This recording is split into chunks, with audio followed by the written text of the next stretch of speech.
wamxhokonqa uThixo. Ikhona enye chapter seboxesha ikhona enye chapter. Enye chapter uyabalwa. Ngoba ngexesha ithinjwa indlu kwabiwa nezinto zayo zexabiso. Zibiwe izinto zalendlu.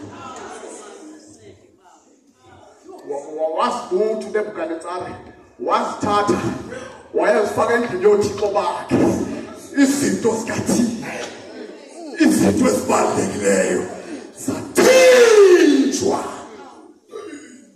Sithinjelwe njengasilapha siyayazi lo zikhona into zethu zexabiso ezithinjiweyo, izinto zikaThixo azisekho sendaweni yazo.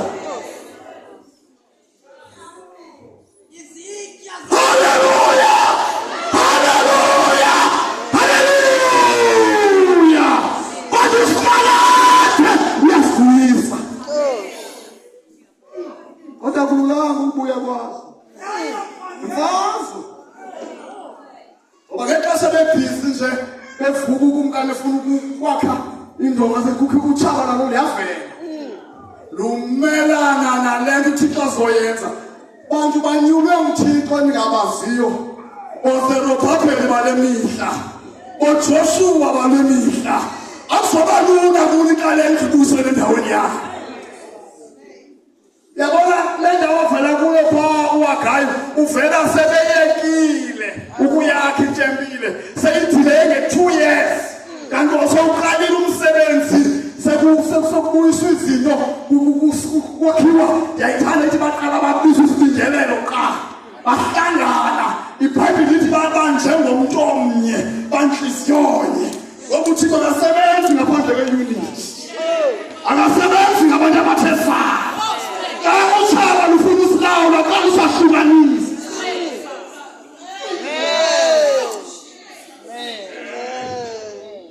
Ngifuna uzifunde ndawo uzifunde chapter 1, chapter 2, chapter 3, chapter 4, chapter 5 kuyenza. Akho xesha ngoku. Masenzame. Amen. Bahlangana bamntumnye.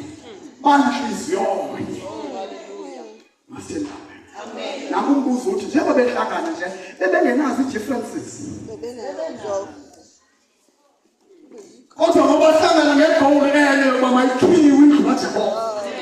Ngoba asikho lapha bamkhanyisa amagama ethu. Asibala ngokuzukisa thina. Thina phakela yagama lakhe. Abona abantu bakwenza ntoni ngoku? Abona abantu bakuhlukumeza kanjani? Sobane bitterness ne-anger. Sobafuna ukwahluka emandleni. Wabuthixo umnye. Nebandla lakhe linye. Olusuku oluzobuya. Uthike i-unity.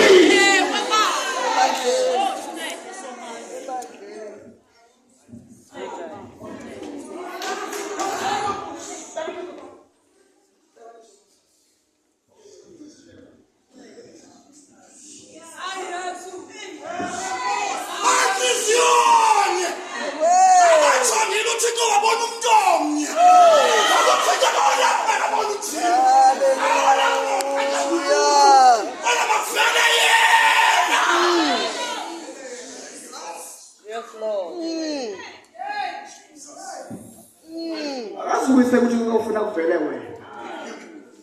Akazukuise ukuthi ufuna kudunyiswa wena. Akaliki umbuzo lwakhe. Onsuku kwaluzobuya ngenxa yebandla. Akazosebenza uThixo ngomuntu nje othile ozoba ingqengqenge yedwa. Kodwa uThixo uzosebenza ngebandla elinhliziyonye. Uyanyathela ukuthanda noma uthanda. Uyanyathela ukufuna noma ufuna. Uyanyathela ukuqala noma uthandi. Wabuthini lapha ngomunye.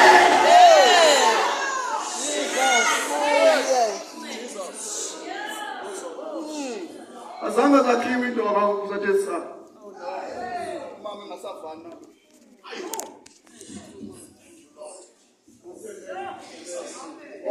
Uzawufa abantu. Uzawufa abantu. Uyanyanzeleka umxolele. Ngoba uvile uyakuhlelile. Ngoba nawe baxolele. Uyanyanzeleka umthande.